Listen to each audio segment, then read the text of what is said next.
kita tidak tahu apa yang sedang Tuhan kerjakan dalam hidup kita. Bila Dia mengizinkan sesuatu terjadi, itu bukan berarti Dia meninggalkan kita. Dia pasti memegang tangan kita, asalkan kita datang kepada Dia. Amin. Mari kita nyanyikan pujian ini, saudara, dengan penuh rasa rindu kepada Tuhan. Haleluya. Bila Kau izinkan sesuatu terjadi, ku percaya semua untuk kebaikanku.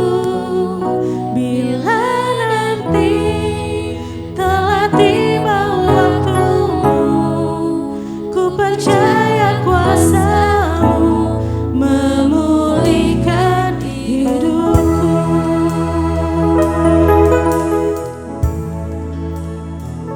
Bila Kau izinkan sesuatu terjadi, ku percaya semua untuk kebaikanku. Bila nanti telah tiba waktumu, ku percaya kuasa-Mu memulihkan hidup. Waktu Tuhan pasti yang terbaik. Waktu Tuhan pasti yang terbaik. Walau kadang tak mudah dimengerti, lewati cobaan,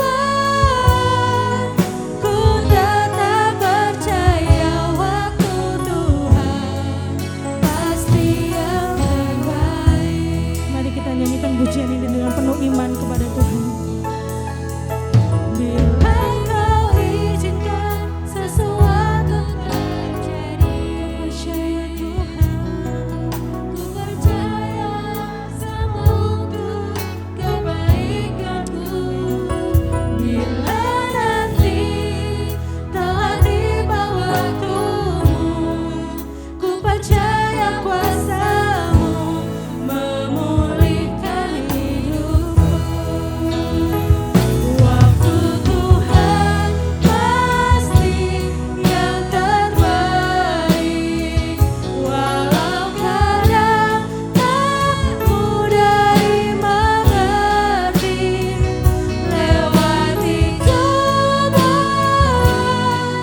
ku tetap percaya waktu Tuhan pasti yang terbaik. Waktu Tuhan saya serahkan kepada hamba-Nya. Walau kadang tak mudah dimengerti, lewati cobaan, ku tetap percaya waktu Tuhan pasti yang terbaik. Lewati cobaan, ku tetap percaya waktu Tuhan pasti yang terbaik.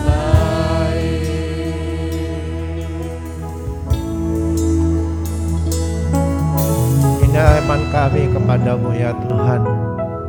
Kau selalu punya waktu bagi kami dan waktu-Mu adalah waktu yang terbaik bagi kami. Tuhan, kami mengucap syukur kepadamu sekalipun kami tidak mengerti apa rencana-Mu dalam hidup kami, apa yang Kau telah lakukan dalam hidup kami. Tapi kami percaya Engkau selalu merencanakan yang terbaik bagi hidup kami.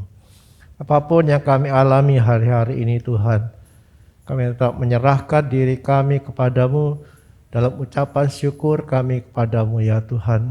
Pagi hari ini Kau menerima persembahan kami, puji-pujian kami di hadapan-Mu. Dan tiba saatnya Tuhan kami akan mendengar firman-Mu.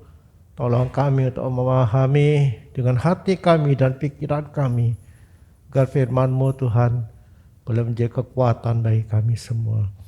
Terima kasih Bapak, segala hormat bagi Engkau. Kau telah menguasai kami dengan pengurapan-Mu, menguasai kami semua dengan hikmat-Mu. Terpujilah nama-Mu, di dalam nama Tuhan Yesus Kristus kami berdoa. Amin. Puji Tuhan. Selamat pagi, Shalom semuanya. Kita hari ini akan belajar firman Tuhan tentang Yesus, Gembala yang baik. Ya, ada beberapa ayat sebetulnya yang kita baca. Saya cantumkan di situ, itu semua tidak akan kita baca sekaligus, tetapi kita akan baca secara beruntun ya. Ya, Yohanes pasal 10 itu berbicara tentang Yesus itu gembala yang baik. Ya, ini pengakuan Yesus sebagai gembala yang baik ini bukan tanpa dasar ya, karena Yesus hidup dia dalam perjanjian baru. Tapi dalam perjanjian lama itu sudah dijelaskan tentang antara gembala dan domba. Ya.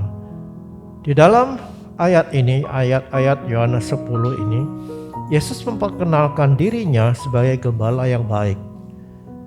Dan murid-muridnya itu sebagai domba-dombanya. Termasuk kita hari ini. Dalam perjanjian lama itu Israel itu adalah domba-domba Tuhan. Dan Yesus mengatakan bahwa ada lagi padaku, kata ayat 16. Yohanes 10 ayat 16. Ada lagi padaku domba-domba lain yang bukan dari kandang ini. Domba-domba itu harus kutuntun juga, dan mereka akan mendengarkan suaraku, dan mereka akan menjadi satu kawanan dengan satu gembala.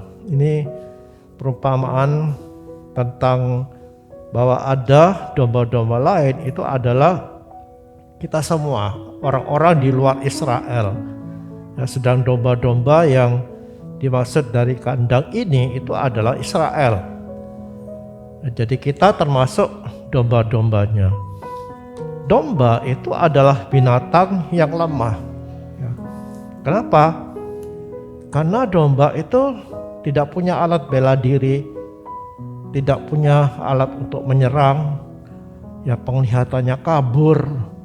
Ya kalau ada binatang yang gesit gitu ya, dan matanya tajam, ya, maka domba ini bukan seperti itu. Ya menurut penelitian, domba itu hanya bisa melihat sejauh 4 meter saja. Lebih dari 4 meter kabur ya, sehingga dia tidak bisa berjalan menentukan arah sendiri. Ya dia juga sulit mengingat jalan. Tidak seperti anjing. Ya kalau anjing itu dilepas gitu, dia bisa balik ke rumahnya, tapi domba tidak. Nah, itu sebabnya maka domba itu membutuhkan gembala. Dan selalu tergantung dengan gembala. Dan dia gak bisa hidup sendiri, cari makan sendiri gak bisa, ya, jalan mencari arah sendiri gak bisa. Disinilah dibutuhkan seorang gembala. Itu perumpamaan yang ditulis di dalam Yohanes 10. Dan Yesus itu sebagai gembala yang baik, ya, dan tidak sama seperti gembala upahan. Jadi dalam perumpamaan itu Yesus menyatakan juga bahwa ada gembala upahan yang tidak membela dombanya dengan baik. Ketika bahaya datang, maka gembala upahan itu lari. Tapi tidak demikian dengan Yesus. Ya, dia menyerahkan nyawanya bagi domba-dombanya. Nah, apa yang dibuat oleh Yesus bagi domba-domba ini? Ya, kita melihat di dalam ayat 3, pasal 10 ayat 3 dikatakan begini, untuk dia penjaga membuka pintu, dan domba-domba mendengarkan suaranya, Dan ia memanggil domba-dombanya masing-masing menurut namanya dan menuntunnya keluar. Ayat 14.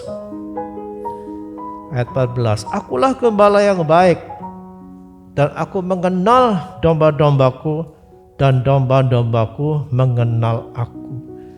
Jadi yang pertama yang dibuat oleh gembala yang baik itu, dia mengenali domba-dombanya. Ya, tadi disebutkan di situ, dia memanggil dombanya masing-masing menurut namanya. Kita tahu bahwa domba itu biasanya seragam, ya. Binatang itu biasa seragam. Kita sulit mengenali yang mana yang ini yang namanya siapa, ya ini yang namanya siapa, karena di Palestina itu pemelihara domba itu jumlahnya banyak, ya, bukan 1-2 ekor. Ya kok 1-2 ekor kita mengenali, oh ini yang bulunya agak jarang, ini namanya ini. Tapi di Palestina umumnya peternak domba atau pemelihara domba itu punya jumlah yang banyak, dan mereka itu menggiringnya ke padang gurun, ke padang rumput gitu, yang melewati gurun, karena di Palestina itu banyak gurun, ya, sehingga tidak semua terdiri dari padang rumput. Jadi gembala ini memanggil nama mereka masing-masing yang menurut namanya. Jadi walaupun banyak, tapi gembala ini mengenal satu, oh ini namanya A, ini namanya B. Apa itu artinya? Dia mengenali domba itu pribadi lepas pribadi, satu persatu. Dikenalnya satu persatu.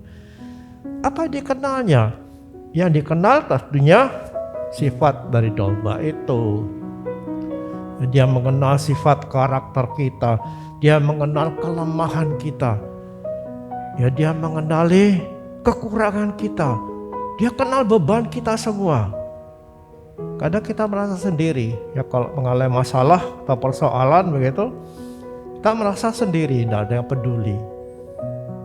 Dan ini rawan. Ya, kalau seorang itu sudah merasa tidak ada yang perhatikan dia, ya sendiri. Ya, sekalipun mungkin duitnya banyak, tapi kalau tidak ada yang perhatikan, rawan apa? Bunuh diri. Nah, coba tanya kalau bisa disurvei gitu, orang-orang yang punya niat untuk bunuh diri itu kenapa? Merasa sendiri. Biasanya orang-orang pendiam, ya, yang introvert gitu, yang hanya berpusat kepada dirinya sendiri, nggak pernah terbuka kepada orang, bercerita masalahnya, dia tanggung sendiri, dia merasa sendiri. Itu akhirnya bunuh diri. Nah, mari kita percaya bahwa Tuhan Yesus kita itu Tuhan yang peduli pribadi lepas pribadi. Dia kenali kita satu persatu. Dia kenal kita, dia kenal kelemahan kita, dia kenal masalah kita. Apapun masalah kita, ya dia tahu. Kalaupun kita tidak mampu bercerita, ya karena saking beratnya masalah itu menekan hidup kita, biasa kita sulit berbicara, kita sulit mengungkapkannya. Tapi jangan khawatir, ada satu pribadi yang peduli kita, itulah Yesus Kristus, yang mengenali kita pribadi lepas pribadi. Yang kedua, gembala itu menuntun domba-dombanya. Yohanes 10 ayat 4, jika semua dombanya telah dibawanya keluar, ia berjalan di depan mereka, dan domba-domba itu mengikut dia karena mereka mengenal suaranya. Ini Yesus Kristus itu bukan hanya mengenali, tapi dia menuntun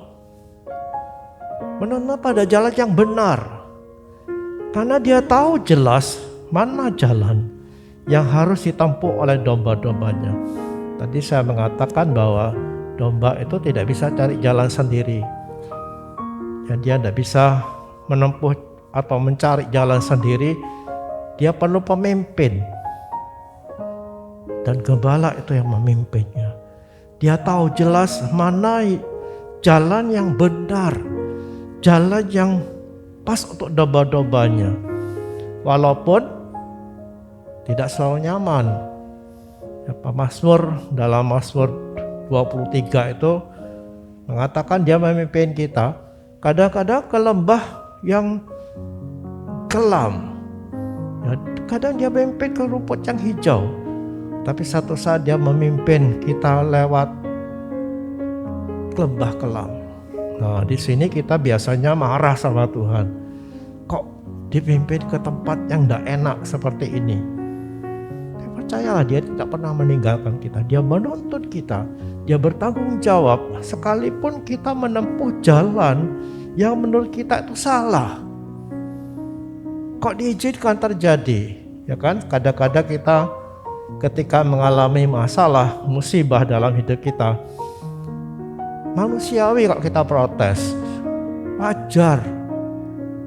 Ketika masalah itu datang, yang timbul apa pertama kali? Penolakan. Ya, penolakan, kita protes. Kenapa kok diizinkan? Lalu kita mulai menilai diri kita sendiri. Saya kurang apa? Ya, seharusnya Tuhan buat ini. Nah, itu perkataan kita. Tapi gembala yang baik itu tahu apa yang harus kita alami dalam hidup ini adalah semuanya untuk kebaikan kita.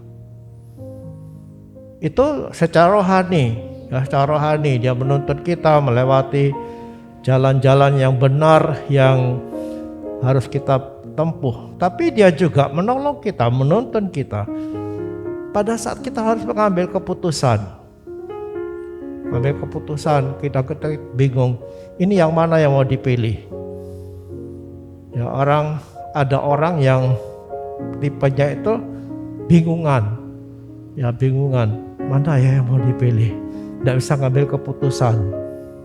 Biasanya orang-orang sanguin ini, orang-orang yang sulit untuk mengambil keputusan, sulit memilih. Nah, Tuhan Yesus itu sanggup menolong kita, menuntut kita untuk mengambil keputusan yang tepat. Dalam hal apa? Dalam segala hal. Dalam bisnis kah? Di dalam kehidupan keluarga kah? Dalam menghadapi masalah apapun, dia akan menuntun kita pada jalan yang benar. Sekali lagi, jalan yang benar ini bukan berarti kita tidak melewati lembah kelam. Ya, tapi percayalah bahwa akhir dari segala jalan itu adalah sesuatu yang baik, karena dia adalah gembala yang baik. Yang ketiga, saya akan cepat di sini. Dia memberi makan, memelihara. Yohanes pasal 10 ayat 9 dan 10. Akulah pintu. Barang siapa masuk melalui aku, ia akan selamat dan ia akan keluar. Dia akan masuk dan keluar dan menemukan padang rumput. Pencuri datang hanya untuk mencuri dan membunuh dan membinasakan. Aku datang supaya mereka punya hidup dan mempunyainya dalam segala kelimpahan. Tuhan. Ini menggambarkan bahwa Yesus itu adalah gembala yang memelihara, memberi makan, memelihara. Ini berbicara tentang pemeliharaan. Dan tentunya ini juga berlaku secara rohani. Dia memberikan makan jiwa kita. Dengan apa? Tentu dengan firman Tuhan. Ya, karena firman itu adalah makanan rohani yang akan memuaskan jiwa kita. Tapi dia juga memelihara kita secara jasmani. Yakinlah ya bahwa Tuhan kita tidak akan pernah meninggalkan kita. Ada pidato dari Pak Jokowi ya bahwa tahun depan ini gelap katanya. Artinya sudah diprediksi. Dan kita melihat ada banyak negara yang sudah kolaps, bangkrut. Ya, saya baca juga bahwa pemilik Twitter itu akan memecat beberapa karyawannya. Padahal ini perusahaan besar, semua goncang gitu. Bagaimana kita mengalami? Ya ibarat kita ada di kapal besar gitu ya. kapal besar. Kalau kapal itu kena ombak, maka semua di dalam kapal itu pasti kena. Nggak mungkin semua oleng gitu kita tegak gitu. Dan mungkin kita oleng juga. Saya percayalah bahwa Dia pemelihara kita. Jangan takut menghadapi apapun, karena Dia adalah Allah yang bisa kita andalkan. Dia adalah gembala yang baik yang bisa andalkan, dan tidak mustahil Dia meluputkan kita. Dia bisa meluputkan kita, iya. Itu peristiwa yang terjadi di Mesir, ya, ketika bangsa Israel masih ada di Mesir. Ketika Mesir mengalami musibah, ya, ada 10 bala yang terjadi di Mesir waktu Israel itu ada di sana. Apa yang terjadi? Daerah di mana Israel berdiam, itu Goshen itu, diluputkan dari semua malapetaka itu. Ketika semua mengalami kegelapan, Goshen tidak. Ini kan aneh. Artinya masih ada kemungkinan Tuhan itu meluputkan kita dari semua yang terjadi. Kalaupun toh harus mengalami, ibarat kita ada di sebuah kapal besar itu, percayalah Dia tidak pernah meninggalkan kita. Selalu akan ada jalan keluar. Ketika semuanya goncang, Tuhan akan berikan kita kekuatan. Puji Tuhan. Berikutnya, apa yang Dia buat adalah menjaga dan melindungi kita. Gembala itu menjaga dan melindungi. Yohanes 10 ayat 11, akulah gembala yang baik. Gembala yang baik memberikan nyawanya bagi domba-dombanya. Sedangkan seorang upahan yang bukan gembala dan yang bukan pemilik domba itu sendiri, ketika melihat serigala datang, meninggalkan domba-domba itu lalu lari. Sehingga serigala itu menerkam dan mencerai-beraikan domba-domba itu. Ia lari karena ia seorang upahan dan tidak memperhatikan domba-domba itu. Dia adalah gembala yang baik yang memelihara, menjaga, melindungi domba-domba itu dari terkaman serigala-serigala yang akan membinasakan kita. Ini berbicara tentang perlindungannya. Dia berkuasa melindungi kita. Ini berlaku juga secara rohani, baik secara jasmani. Apa yang terjadi secara rohani? Ada banyak serangan dari kuasa jahat itu, dari iblis, untuk menyesatkan kita. Dan akhirnya kita binasa ketika kita menempuh jalan yang sesat. Ajaran-ajaran sesat yang hari-hari ini dengan mudah kita akses di media sosial. Nah, ini berbahaya banget gitu ya. Di YouTube itu ada pengajaran-pengajaran palsu yang pengikutnya itu banyak gitu. Ya, ada seorang pendeta itu, saya lupa namanya itu.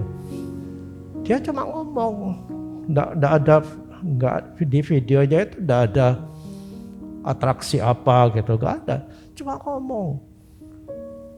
Dia ngomong gini, bahwa kita tidak boleh berdoa kepada Bapa di surga. Karena di surga itu tidak ada Bapa, katanya. Pernah saya cerita di sini ya. Bapa itu di neraka, yaitu iblis katanya. Jadi kalau orang berdoa Bapa kami, itu berarti berdoa kepada setan.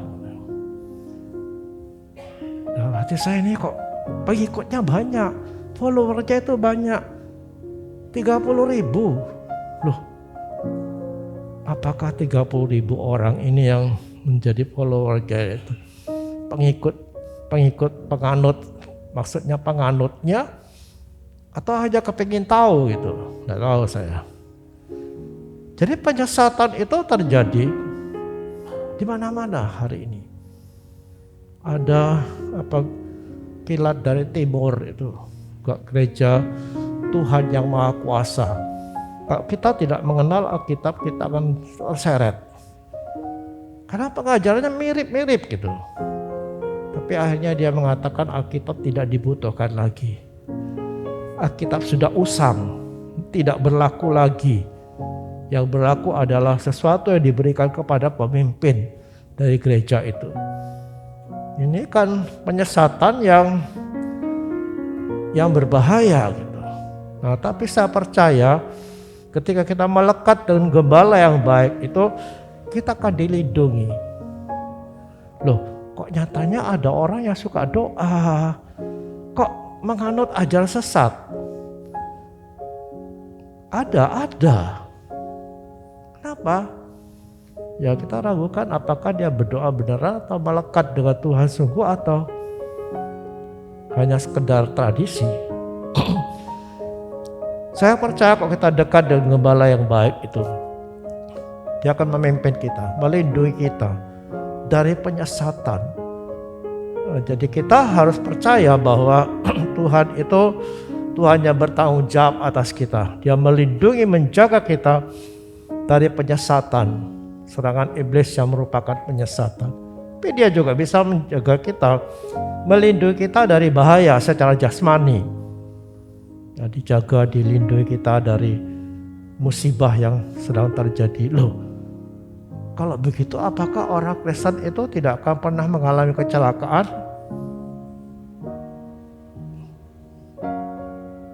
Kita akan berpikir, loh, kok gitu enak dong, dijaga terus.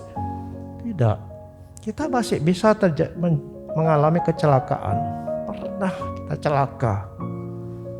Ya entah secara tubuh kita celaka atau ketika kita berjalan di jalan raya, ketabrak motor, ada pendeta itu yang mati, kecelakaan di jalan, sedang nyebrang gitu sudah sampai di pinggir, nyelonong sepeda motor, mati.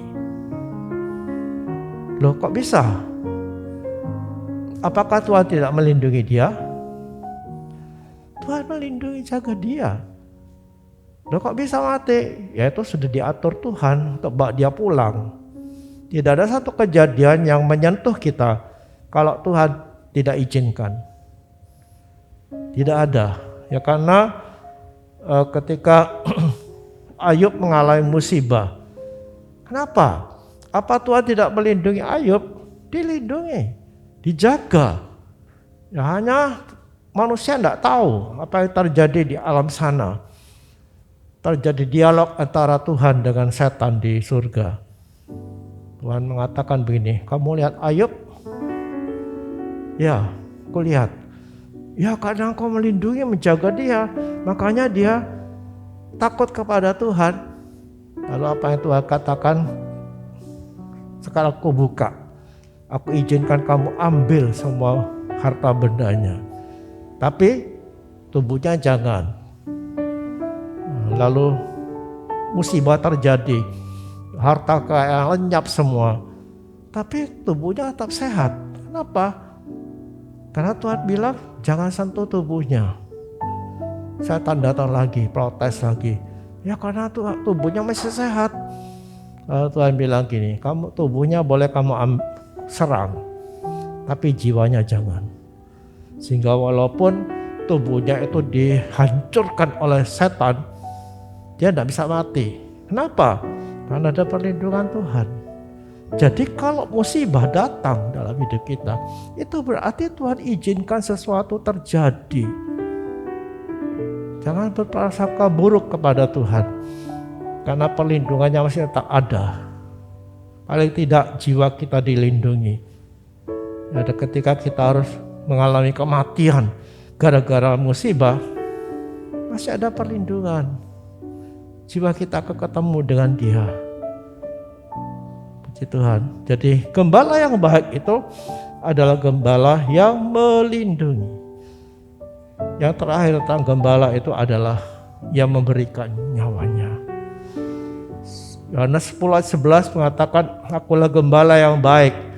Gembala yang baik memberikan nyawanya bagi domba-dombanya. Ayat 28, dan aku memberikan hidup yang kekal kepada mereka, dan mereka pasti tidak akan binasa sampai selama-lamanya, dan seorang pun tidak akan merebut mereka dari tanganku. Ayat 29, Bapakku yang memberikan mereka kepadaku lebih besar daripada siapapun, dan seorang pun tidak dapat merebut mereka dari tangan Bapa. Aku dan Bapa adalah satu. Ya, ayat-ayat ini memberikan penjelasan atau menjamin kita bahwa keselamatan itu dijamin oleh Tuhan. Kenapa? Karena Yesus sendiri telah memberikan nyawanya untuk menggantikan kita. Dia memberikan nyawanya untuk melindungi kita, membela kita dari serangan kegelapan itu, sehingga kita dilindungi dari kebinasaan. Dia rela mati untuk kita. Siapa? Domba-domba ini kita tidak punya jasa. Tidak punya jasa kepadanya sehingga dia berkewajiban mati untuk kita. Tidak ada. Kita tidak punya jasa untuk membuat Tuhan itu harus bertanggung jawab atas kita. Tidak, sama sekali tidak ada. Malah kita pemberontak, kata dalam Roma Paulus menuliskan bahwa kita ini adalah pemberontak di hadapan Tuhan yang rela dihukum sebetulnya. Tapi kenapa dia rela mati untuk kita? Karena kasih yang besar. Dan lewat kematian ini dia memberikan hidup kepada domba-dombanya. Lewat kematiannya ini dia memberikan kehidupan. Dia menggantikan kedudukan kita. Yang seharusnya kita binasa, seharusnya kita mati dalam penghukuman kekal itu. Tapi dia menggantikan kita di situ. Dan mengizinkan kita hidup. Memberikan hidup dan hidup yang berkelimpahan. Bahkan hidup kekal selama-lamanya. Tadi dalam ayat itu mengatakan tidak ada seorang pun yang bisa merebut kita dari tangan Bapa. Ya, saya baca ulang ayat 28 tadi. Aku memberikan hidup yang kekal kepada mereka. Dan mereka pasti tidak akan binasa sampai selama-lamanya. Dan seorang pun tidak akan merebut mereka dari tanganku. Camkan kata-kata Yesus ini sebagai jaminan bahwa kita pasti tidak akan binasa selama-lamanya. Kepada siapa ini diberikan? Kepada kita yang percaya kepada Yesus Kristus. Ada orang yang berpendapat begini, keselamatan itu belum tentu. Ada nyanyian dulu, itu nyanyian yang lama gitu ya. Dalam ini bukan langkah pertama yang penting, tapi langkah terakhir itu yang penting. Kalau didasarkan kepada ayat tadi, nyanyian itu kurang benar gitu ya. Artinya keselamatan itu tidak pasti. Ya kalau diawali dengan percaya Tuhan Yesus, tapi nanti diakhiri dengan kehidupan yang tidak benar, mati kita udah habis. Tapi ayat itu menjamin kita, jelas itu. Kita baca ulang ya, saya baca ulang. Kita pasti tidak akan binasa sampai selama-lamanya. Dan seorang pun tidak akan merebut mereka dari tanganku. Siapa yang memegang kita? Yesus. Yesus yang maha besar itu. Aku dan Bapa satu katanya. Kita ada di tangannya Tuhan Yesus. Berani seorang merebut kita? Beranikah iblis itu mengganggu kita sampai kita binasa? Kita percaya bahwa ketika kita menerima Yesus sebagai Tuhan dan Juru Selamat, kita adalah anak Bapa itu selama-lamanya. Jangan kita pikir, dulu dia anak Tuhan, sekarang kok murtad ya. Tunggu dulu. Kita tidak tahu apa yang terjadi dalam hatinya.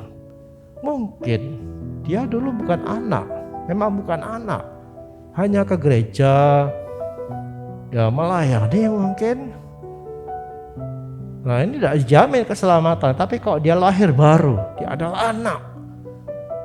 Tidak mungkin bapak itu membiarkan anaknya binasa. Adakah di sini bapak-bapak atau ibu yang rela anaknya mati, binasa gitu? Ada? Gak ada. Sakit aja kita akan bilang gini, jangan kamu nak yang sakit, biar papa yang sakit. Itu kan. Nah, kalau kita sebagai orang berdosa ini, sebagai bapak yang lemah, sebagai ibu yang lemah, punya hati yang begitu melindungi anaknya, bagaimana dengan Bapak di surga? Untuk menyelamatkan kita, dia rela mati. Ini bukan main-main gitu. Ya, kematian Yesus itu bukan sekedar dia mati, sudahlah, terima kasih Tuhan. Enggak, itu peristiwa yang besar yang menuntut pengorbanan besar. Karena dengan kematiannya itu berarti dia dipisahkan dari Bapaknya. Dia dipisahkan dari Bapak, itu pengorbanan yang besar. Sehingga ketika dia harus berdoa di Taman Getsemani, dia coba menawar, ya kalau boleh ini cawan lalu, jangan aku minumnya. Kenapa? Karena ini pengorbanan besar, benar-benar besar. Nah, kalau dia rela mati untuk menyelamatkan kita, masa kita dibiarkan binasa?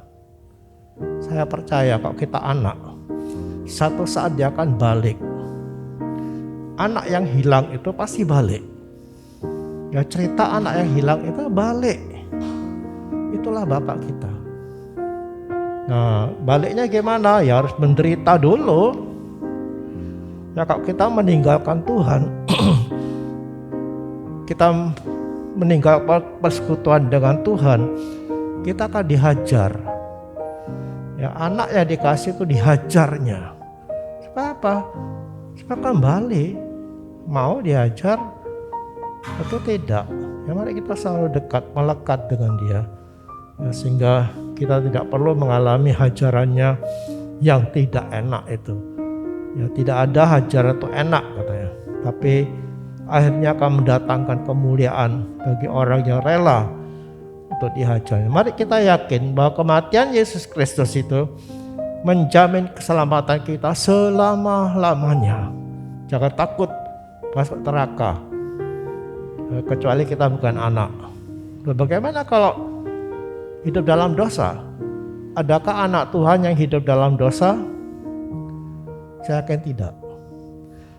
Karena di hatinya ada Roh Kudus yang akan menegur dia, yang akan menghajar dia. Kalau dia hidup dalam dosa, dia akan kembali karena dia adalah anak yang dikasihi Tuhan.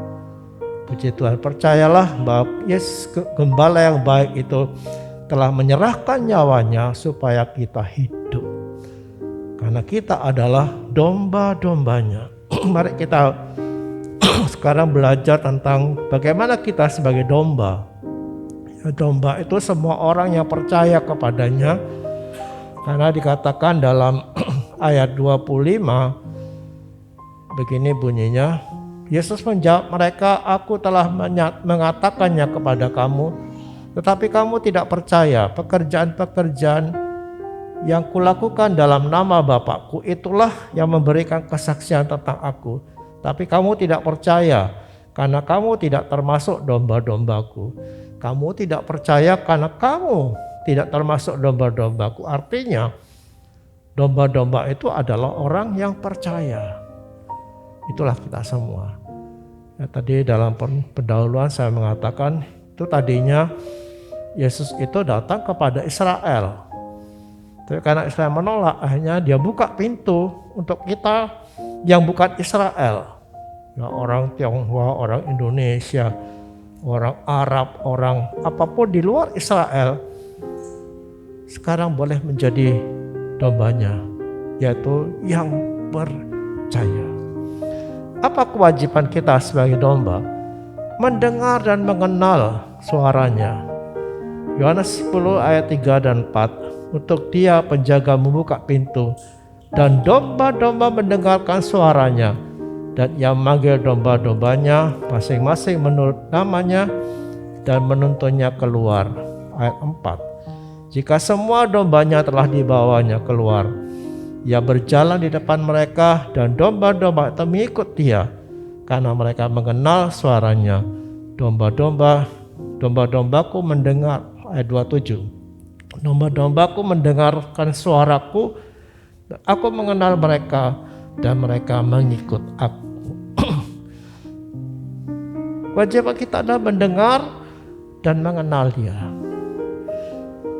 Nah, kalau misalnya ya suatu saat kita ada di dalam rumah gitu ya, di ruangan tamu misalnya, lalu ada kendaraan masuk, sepeda motor. Kita akan segera mengenali siapa dia, yang datang ini siapa, dari suara sepeda motornya. Ya kan suara sepeda motor kan beda-beda, suara dipakai lama beda-beda. Kita tahu siapa dia yang datang. Kenapa? Karena dia sering datang ke situ, maka kita kenal, oh si A ini datang. Dengar dari suara sepeda motornya. Kita mengenal suara Tuhan itu kalau kita sering mendengarnya. Kita bisa bedakan nanti, ini suara Tuhan atau tidak. Nah, suara Tuhan itu bisa kita baca di firman Tuhan, di firman Tuhan, di Alkitab. Alkitab itu menjadi dasar dari semua suara Tuhan. Dia bisa berbicara kepada kita lewat suara yang audible. Ya, kita dengar suara gitu. Bisa. Ya, Tuhan bisa ngomong seperti kepada Samuel misalnya. Dia ngomong, Samuel, dengar suara. Tuhan bisa ngomong kepada kita, iya bisa. Tuhan juga bisa berbicara lewat nubuatan. Ada orang bernubuat, akan terjadi seperti ini. Ada juga yang lewat mimpi. Tuhan bisa berbicara lewat mimpi, bisa. Tuhan berbicara lewat kejadian-kejadian yang sedang terjadi di sekitar kita. Nah, yang pasti bahwa semua suara audible yang kita dengar, nubuatan, mimpi, kejadian-kejadian itu harus kita cek dengan firman Tuhan, dengan Alkitab. Karena Alkitab itu jadi dasar dari suara Tuhan. Kalau itu bertentangan dengan firman Tuhan, Alkitab, yang kita percaya itu adalah firman Allah, kita harus tolak, itu bukan dari Tuhan. Itu sebabnya harus sering baca firman Tuhan, baca. Supaya kita tahu yang mana suara Tuhan, yang mana bukan. Ya bahkan Alkitab ini bisa diselewengkan kok. Bisa direkayasa sampai masuk akal gitu. Ini terjadi. Ya, pendeta-pendeta besar yang kita kenal mungkin, ya kalau kita ada akun itu gereja sesat gitu. Jadi lalu dibahas bagaimana hamba-hamba Tuhan yang sangat terkenal itu mengajarkan hal-hal yang tidak benar. Hal-hal yang menyeleweng dari kebenaran. Nah, makanya kita harus baca firman Tuhan. Kalau ada sesuatu yang kita tidak paham, tanya kepada yang ngerti. Ya, kami terbuka untuk berdiskusi, untuk tanya apa sih itu. Ya, jadi mari kita dengari Tuhan, kenali Dia. Dengan apa? Baca supaya kita tahu ini suara Tuhan atau bukan. Ya, dari kebiasaan membaca. Yang kedua, apa kewajiban kita? Berjalan mengikut Dia.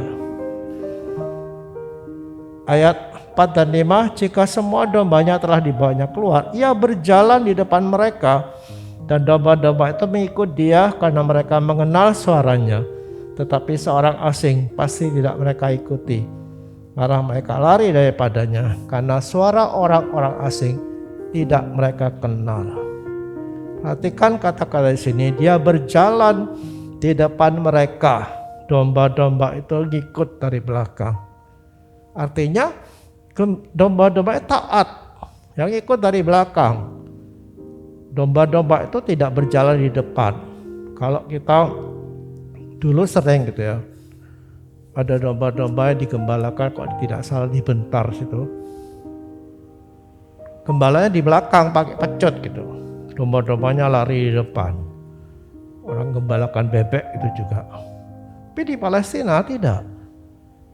Di Palestina itu gembala itu jalan di depan. dan domba-domba itu di belakangnya. Artinya domba-domba itu mengikut pimpinannya, bukan sebaliknya. Nah, kita seringkali memimpin Tuhan gitu, mengajarin Tuhan, doa minta dituruti. Kalau tidak dituruti, jadi lemah. Ini kan artinya dombanya jadi pemimpin, dan Tuhan gembalanya itu dipimpin oleh kita.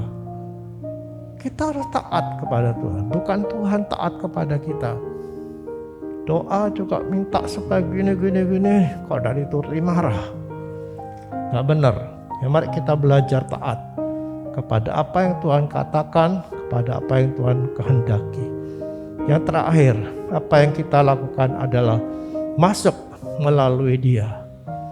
Yohanes 10:9, akulah pintu, barang siapa masuk melalui aku, ia akan selamat dan ia akan masuk dan keluar dan menemukan padang rumput.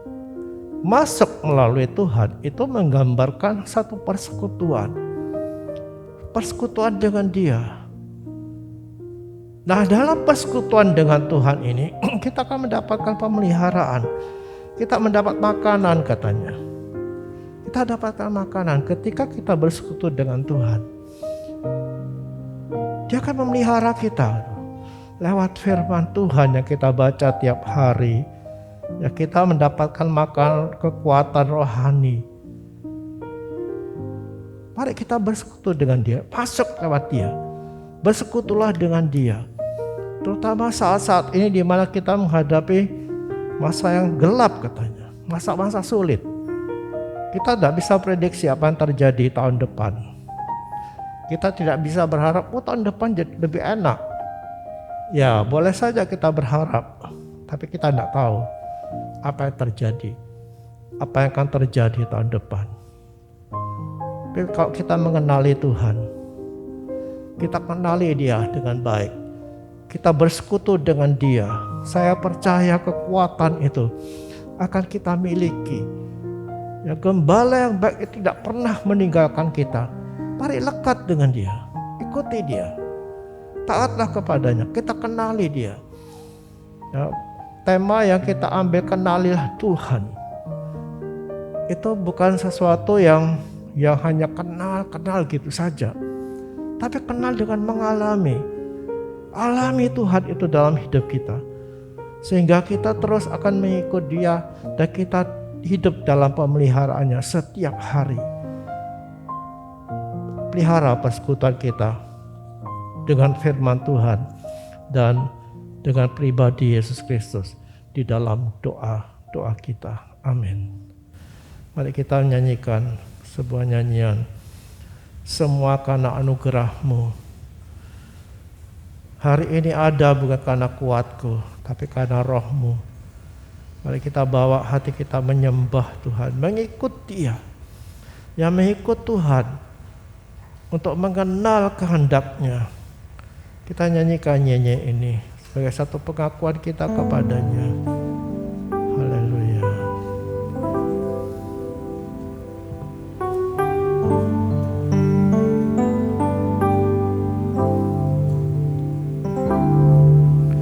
Semua karena anugerah-Mu, hari ini ada. Bukanlah aku, namun karena Roh-Mu. Bawa hatimu penyembahan